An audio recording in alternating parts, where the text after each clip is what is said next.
오늘은 일꾼의 조건이라는 제목으로 같이 하나님 말씀 나누고자 합니다. 날씨가 많이 더워졌고 또 많이 지쳐 있을 줄로 생각이 들어요. 그러나 우리가 하나님의 일꾼 된 자로서 주님께서 힘을 주시는 것은 오직 주님이신 줄로 믿습니다. 그래서 오늘 하루도, 오늘 한 주간도 우리가 말씀을 듣고 그 말씀에 힘입어서 승리하실 수 있기를 주님의 이름으로 축복합니다. 이 디모데 전서는 사도 바울이 사랑하는 아들과 같이 여겼던 디모데에게 쓴 목회 서신이다, 그렇게 알려지고 있어요. 사도 바울이 쓴 그 서신들을 보게 되어지면 교회를 향해서 쓴 서신이 있고 또 사람을 향하여서 쓴 서신들이 있습니다. 골로새서, 에베소서, 빌립보서, 교회를 향해서 썼고요.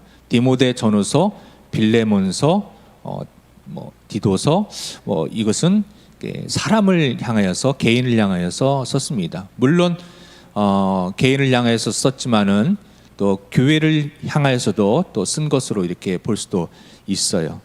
특별히 오늘 디모데 전서는 그 디모데에게 기록한 그런 서신입니다. 자신의 아들과 같은 디모데에게 썼던 것이죠. 여러분은 사랑하는 이들에게 편지를 써보신 적이 있으시지요? 누구나 아마 연애하셨을 때 한 번쯤은 쓰셨을 것입니다. 또 이 세월을 흘러서는 또 자녀들에게 뭔가 짧은 글이라도 문자라도 보내셨을 것입니다. 요즘에는 어서 오세요, 반갑습니다. 요즘에는 편지 쓰는 것보다는 문자로, 스마트폰으로 문자로 보내는 게 더 익숙하고 또 이모티콘이나 그런 것들을 통해서 보내는 게 더 익숙한 세상이 되었습니다. 그래도 한번 이 문자로 짧게 보내는 것보다 볼펜을 잡고 또 펜을 잡아가지고 편지를 한번 잘 이렇게 짧더라도 쓰는 것은 또 다른 감성이 있는 것 같고 또 뭘까요? 마음이 더 전달되는 것 같아요. 사도 바울이 사랑하는 디모데에게 그를 아끼면서 그를 위하여 당부하면서 썼던 이 편지, 여러분들도 이 한 주간 한번 여러분이 사랑하는 이에게 이 복음의 말씀을, 그 하나님의 사랑을 담아서 또 그 영혼을 사랑하는 마음으로 한번 편지를 한번 써보시면 어떨까, 그런 시작하면서 그런 마음이 듭니다. 자, 사도 바울이 디모데에게 이 편지를 썼던 것 그냥 쓴 것이 아니라 그런 관계성이 있었기 때문인 것이죠. 여러분, 이 관계성은 굉장히 중요합니다. 같은 말을 하더라도 관계에 신뢰가 있으면 그 말을 우리가 흡수하게 되어집니다. 그런데 관계성이 뚝 단절되어지면 나하고 상관없는 말처럼 여겨지게 되는 것이에요. 하나님께서 우리에게 그 사랑을 듬뿍 담아서 우리에게 편지를 쓰셨습니다. 그 하나님의 편지는 이 글로 쓴 이 성경 말씀도 있지만, 그러나 가장 우리에게 완벽하게, 그리고 가장 우리에게 정말로 하나님께서 생명을 다해서 쓰신 편지는 바로 예수 그리스도라는 편지예요. 예수 그리스도를 통하여서 우리들에게 하나님의 그 마음을 담아서 편지를, 그 구원에 내가 너를 얼마나 사랑하는지, 그래서 너를 구원하기를 원하신다고, 너를 자녀 삼기를 원하신다고 편지를 쓰셨습니다. 사도 바울도 그 마음을 담아서 사랑하는 아들과 같은 디모데에게 이 글을 쓰고 있습니다. 사도 바울이 디모데에게 쓸 때, 여러분 거기 이제 이 한 주간도 여러분이 한번 디모데 전서를 쭉 한번 읽어보세요. 짧기 때문에 디모데 전서가 6장까지만 있습니다. 그래서 여러분이 오늘도 이 3장 읽는데 한 2분 한 30초, 3분 안 걸렸습니다. 그러니까 3, 6, 18. 20분이면은 전부 다 읽을 수 있을 거예요. 좀 천천히 읽어도 30분이 있습니다. 한 주간 좀 읽기를 원하는데요. 그런데 디모데가 이 편지를 쓰면서 거기에 나오는데 사도 바울은 어떤 사람이었죠? 일전에는 그가 자신이 얘기합니다. 악한 자라고, 그리고 그리스도를 믿는 자를 핍박했던 자라고, 그리고 자신에 대해서 자신이 굉장히 부족한 사람이라고 솔직하게 자신을 이야기하고 표현합니다. 그럼에도 불구하고 디모데에게 이제는 사도 바울은 편지를 쓸 수 있는 그런 위치까지 가 있어요. 여러분 스스로 생각하기에 나는 전도할 그릇이 안 돼, 내가 하나님의 일을 할 만한 어떤 일꾼이 될 자격이 없어, 여전히 나는 부족해. 그렇죠. 여러분 틀린 말은 아닙니다. 하나님 앞에 어느 누가 완벽한 자가 있겠습니까? 하나님 앞에 어느 누가 있는 모습 그대로 가서 합격할 자가 누가 있겠습니까? 천국에 당당하게 나는 천국에 갈 자격이 있다고 얘기할 사람이 누가 있겠습니까? 하나님의 은혜인 것이지요. 우리가 지옥 백성에서 천국 백성이 되는 그 사이에 전환점이 무엇입니까? 무엇이 우리를 그렇게 신분을 바꿔놓습니까? 바로 이 복음인 것이죠. 예수 그리스도의 이 복음, 예수 그리스도의 이 복음이 우리를 바꿉니다. 사도 바울을 바꾼 것처럼 우리를 바꿉니다. 여러분 그동안의 관계가 조금 이렇게 멀어졌고, 뭔가 내가 그에게 뭔가를 편지를 쓴다거나 무언가 권면할 때 관계가 이렇게 오래됐고 끊어졌고 좀 이렇게 틀어졌고 그랬던 관계가 있으십니까? 내가 말한다고 해서 저 사람이 듣기나 하겠어? 내가 말할 때 그 사람 귀를 듣고 무시하지 않을까? 사도 바울이 만약에 예수님을 정말로 진정으로 만나지 않았더라면 디모데에게 이 글을 썼을 때 디모데는 그것을 받지 않았을 수도 있습니다. 그러나 여러분 디모데는 이것을 받는 것이지요. 그리고 지금 우리도 이 말씀을 받습니다. 왜요? 사도 바울이 과거에 그 악했던, 예수 믿는 그리스도를 따르는 자들을 핍박했던, 스데반을 죽였던 과거의 모든 그런 죄들을 회개하고 진정으로 예수 그리스도를 만났고 그의 삶을 헌신하고 드렸기 때문입니다. 그렇습니다. 여러분, 여러분의 그 사랑을 담은 말과 편지가, 이 복음의 전함이 상대방에게 여러분 전달이 되어지고 감동이 되어지고 움직이는 것, 무엇으로 가능할까요? 우리가 사도 바울처럼 과거의 모습을 벗어 던져버리고 예수 그리스도의 그 복음으로 새롭게 되어지면 거기에 내가 힘이 있어서가 아니라 예수님 때문에 그 복음이 능력이 되어서 그 영혼을 변화시키고 이 복음이 그 영혼 가운데 심겨지게 될 것입니다. 사도 바울은 디모데에게 이 디모데전서를 쓰면서 몇 가지 이유를 가지고 썼어요. 첫째는 이 교회 안에서 디모데가 어떻게 목회자로서 행해야 되는지를 첫 번째 썼고요. 두 번째는 이단의 거짓된 교리를 배격하고 참된 진리를 보호하기 위해서입니다. 이 디모데가 목회했던, 지금 디모데가 이 편지를 받는 그 교회는 어느 교회일까요? 에베소 교회입니다. 에베소 교회. 왜냐하면 성경 쭉 보면은 사도 바울과 전도여행을 쭉 디모데가 같이 하다가 에베소 교회에다가 내려놓고 여기에서 이 교회를 사도 바울이 잘 디모데에게 부탁하고 전도여행을 다시 떠납니다. 그래서 아마 여기는 에베소 교회일 것이다 라고 보고 있습니다. 근데 에베소 교회, 에베소라는 지역, 여러분 전에 한번 몇 주 전에 말씀드렸죠.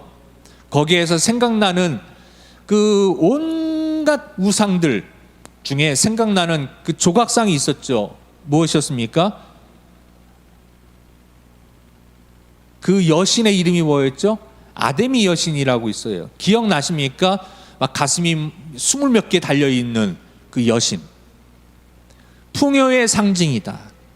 다산의 상징, 풍요의 상징이고 부의 상징으로 여겨진 것이죠. 그러면서 그 여신에서 보여지는 것처럼 굉장히 이방 종교들은 어떤 물나람이 그 안에 들어가 있습니다. 그리고 에베소에 세워진 신전이 있는데요. 이 신전은 우리가 그리스 아테네의 그 신전이 유명하잖아요. 근데 그 신전보다 2배나 더 큰 신전이 에베소에 있습니다. 그래서 지금도 그 먼 그 옛날에 2000년 전에 2000년 전도 훨씬 그 전이죠. 그 전에 어떻게 이런 높고 이런 긴 돌을 올려서, 제가 계산을 못 해봤지만 높이가 한 5층 높이 이상은 되는 것 같아요. 기둥이. 그게 하나가 아니에요. 한 30개 이상 기둥이 둘러져 있는 것 같습니다. 그리고 그 높이의 건물을 짓는데, 그래서 지금도 어떻게 건축했는지 불가사의 이해가 될 수 없을 정도로, 아직도 납득이 안 될 정도로 정말 그 당시에 웅장한 신전을, 우상을 숭배하는 신전을 만들고 그렇게 했던. 그래서 이 에베소 교회 안에 온갖 이단들과 잘못된 거짓된 교리들이 들어와서 교회를 무너뜨리고 혼탁하게 만드는 그런 공격들이, 사단의 공격들이 있었습니다.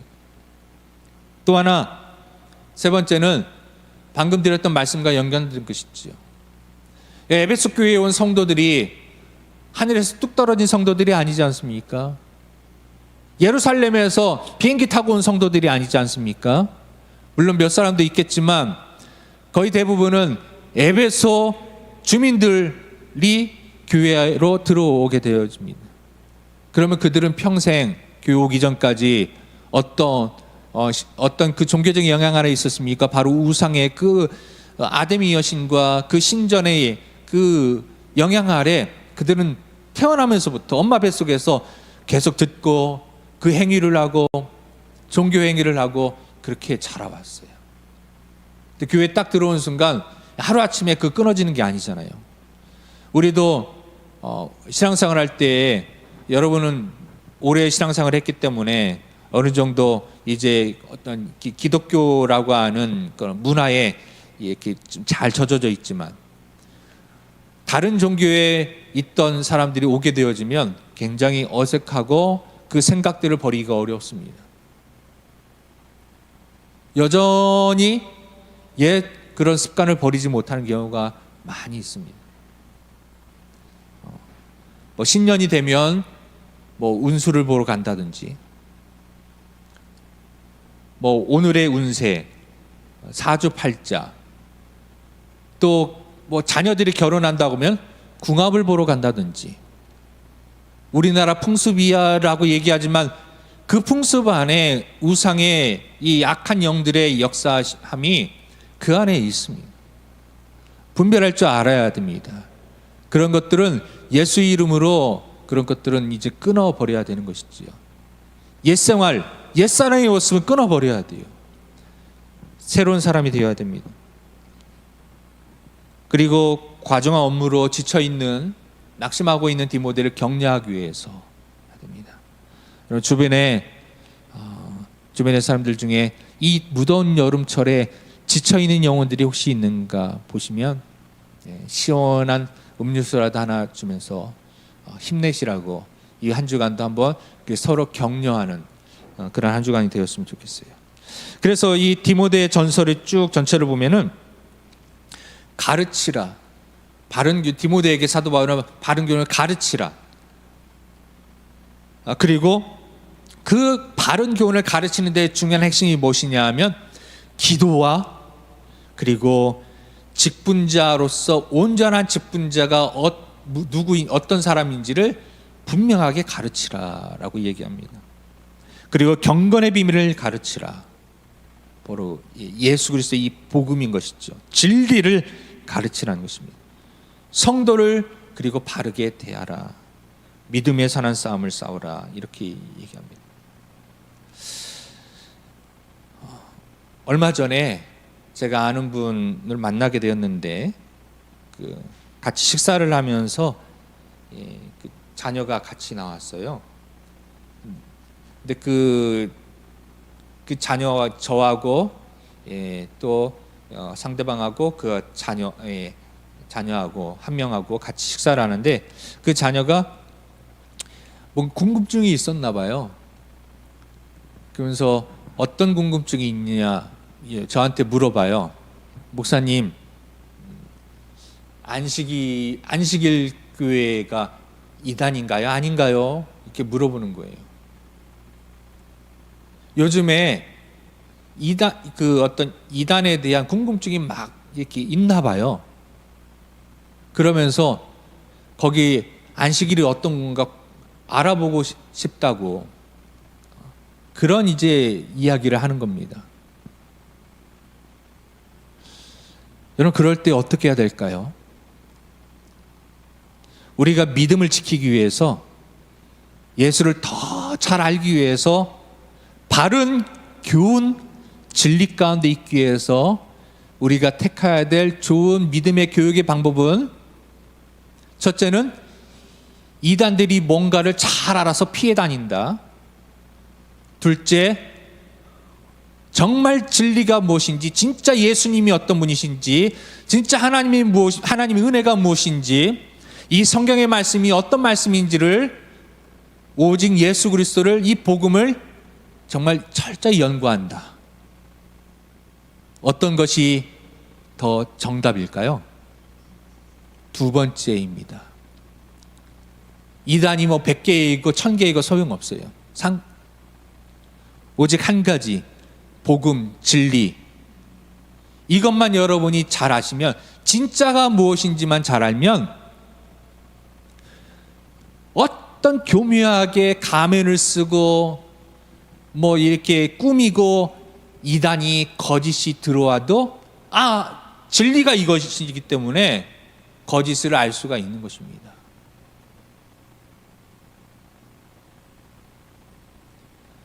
여러분, 진짜 지폐, 위조 지폐와 진짜 지폐 구분하는 방법 아시잖아요. 지금은 다 기계로 이렇게 한다고 치지만, 기계도 못하는 것을 이 전문가가, 정말 기계도 놓치는 것을 전문가가 찾아내는 그런, 정말 기계보다 더 천재인 그런 그 위조 지폐 감별사 분이 계셨습니다. 아시잖아요. 그분이 뭐라고 했는지. 날마다 그분은 연습해요. 위조 지폐 감별하는 것을. 어떻게 연습한다고 여러분 들었습니까? 진짜만 계속 만지는 거예요. 위조 지폐 안 만집니다. 진짜 지폐만 진짜 지폐만 만져요. 진짜 지폐가 이런 특징들이 있고, 이런 비밀들이 있고, 지폐 속에 숨어져 있는 위조 방지를 위한 비밀들이 있습니다. 그 비밀들이 어떤 비밀인지를 날마다 수십 년을 했음에도 불구하고 오늘도 모르지 않지만, 오늘도 다시 반복해서 똑같은 그 비밀을 그날 오늘도 또 만져서 익히는 것입니다. 우리 예수 그리스도를 여러분 모르십니까? 우리가 다 안다고는 말씀할 수 없지만은 그래도 아시잖아요. 오늘 들었던 말씀도 여러분 언젠가는 한 번쯤은 더 들어보셨을 것입니다.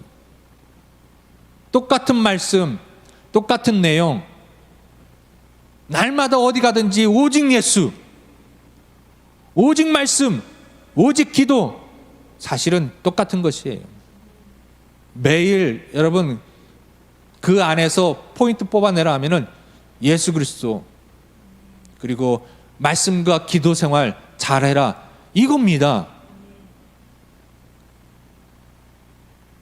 진짜를 알려면 우리는 진짜를 날마다 똑같은 그 지폐를 날마다 만지는 사람처럼, 날마다 이 복음을 날마다 듣고 보고 그것을 기억하고 암송하고 그 기도 가운데 하나님을 날마다 만나셔야 됩니다.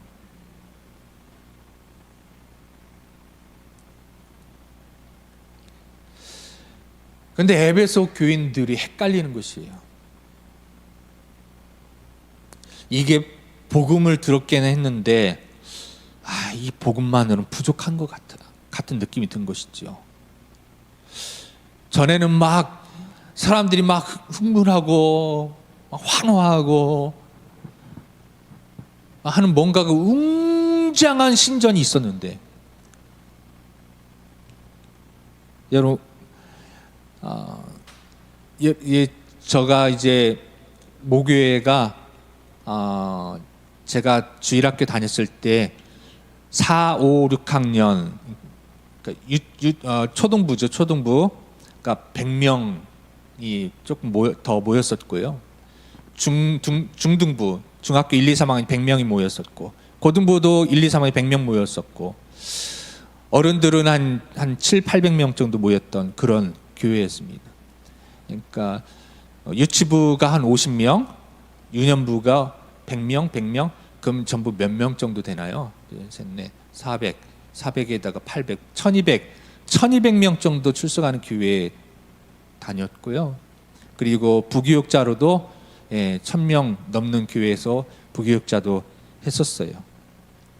그리고 가끔씩 이제 휴가철이나 수련회 같은 경우에 가면은 뭐 수천 명이 모여서 수련회를 하고 하는 그런 수련회도 가봤습니다.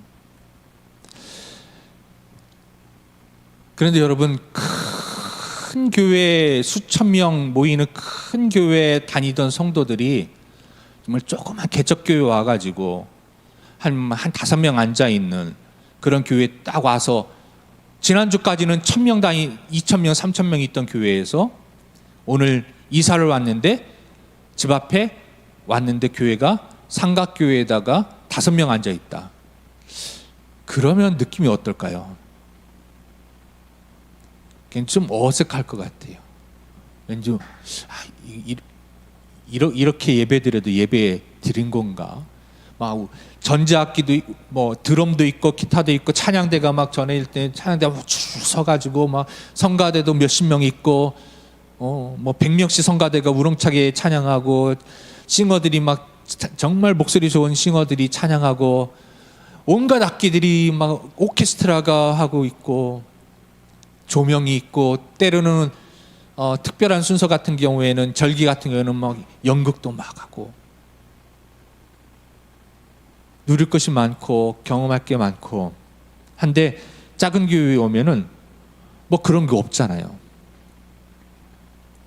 반주자도 없어가지고, 있어도 어색해가지고 틀리고 하면은 이게 박자도 안 맞고 이게 예배 드리는 건가, 하나님 기뻐하시는 건가, 그런 마음이 들 수가 있어요.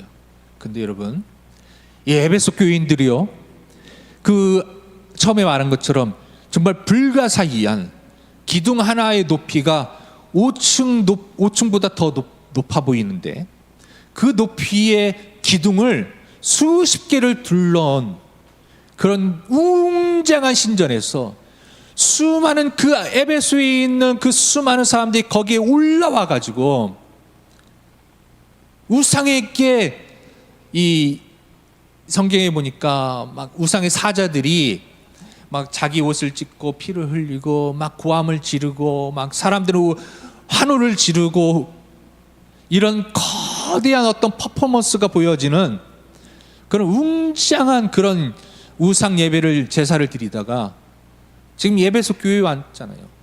에베소 교회가 어떨까요? 거기에 비하면 정말 개척교회잖아요. 삼각교회잖아요. 몇 명 안 되고 또 교회 다닌다고 사람들은 우성우성거리죠. 왔을 때 그들은 여전히 실망스러웠을 거예요. 이게 예배드리는 거 맞아? 야, 이 신이 정말 이렇게 해서 이 신이 기뻐하실까? 나를 축복하실까? 이런 의심과 고민들,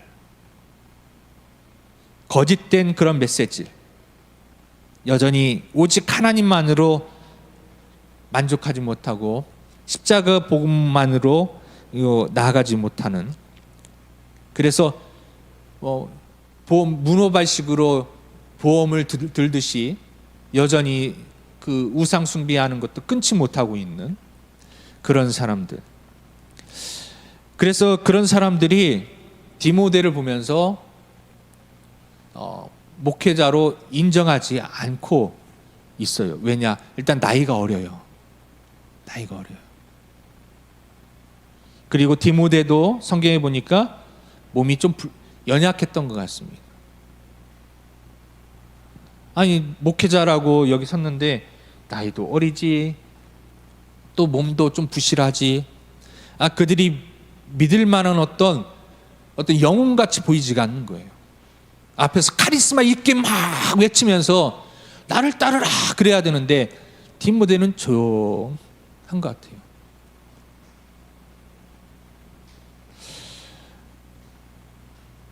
그리고 이 사도 바울이 쭉 쓴 걸 보니까 부끄러움도 많이 탔고요. 너무 부드러워서 이 남성미가 없어 보였어요. 그러니까 그 당시 사람들로 보면은 리더십이 부족한 것이죠. 여러분, 우리 영화 보시면 300, 스파르타 이런 영화들 여러분 보셨지 않습니까? 거기 보면은 스파르타 외치면서 막 근육을 키우면서 남성미가 펄펄 넘치는 그런 사람들이 리더십이 있는 사람들이었어요. 그 당시는. 그리고 그 지역이 그런 곳이에요. 그렇게 하자면 생존할 수 없는 곳이에요. 근데 디모데는 부드럽고 조용하고 부끄러움을 타고, 그러니 성도들이 디모데의 그 목회 리더십에 대해서 좀 인정하지 않는 그런 모습들이 보였던 것이죠.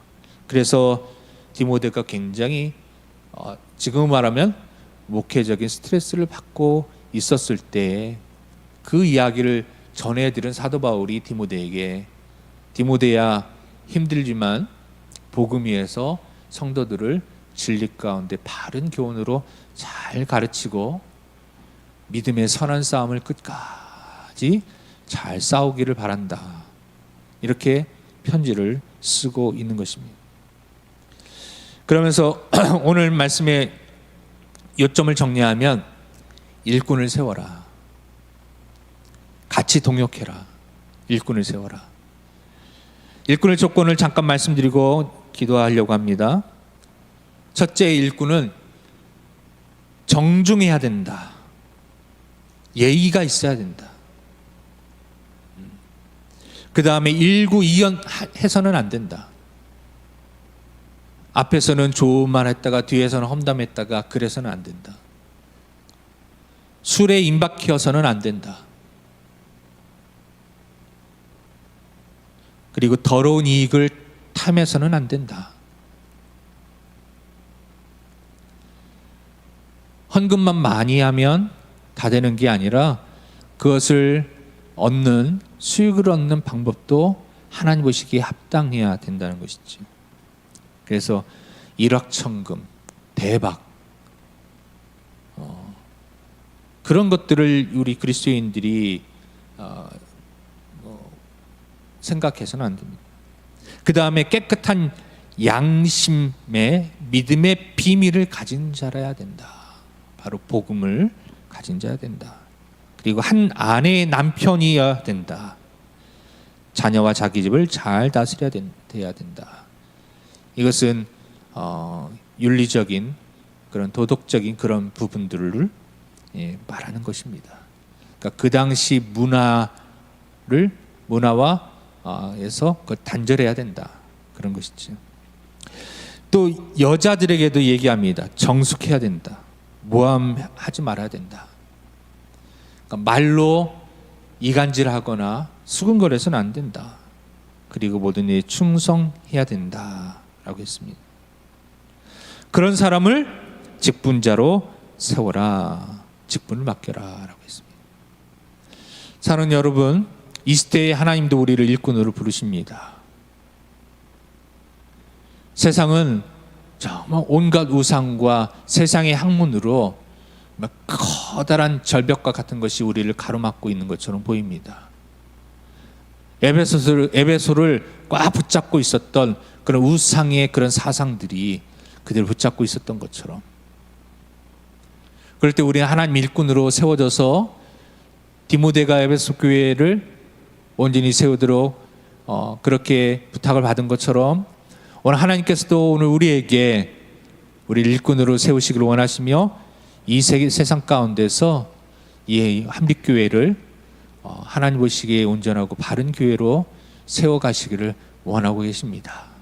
이 한 주간 여러분께서도 내가 바로 바른 일꾼인가, 좋은 일꾼인가, 하나님이 세우실 만한 일꾼의 자격이 있는가, 그리고 이 세상 가운데 좋은 일꾼 되어서 한빛교회와 그리고 세상 가운데 빛과 소금의 역할을 감당하는 그런 좋은 일꾼 되기를 소원하는 그 마음을 하나님께서 부어주시고 또 기도하시어서 그렇게 우리 함께 세워져 나가는 우리 한빛교회 성도들 공동체가 되기를 주님의 이름으로 축복합니다.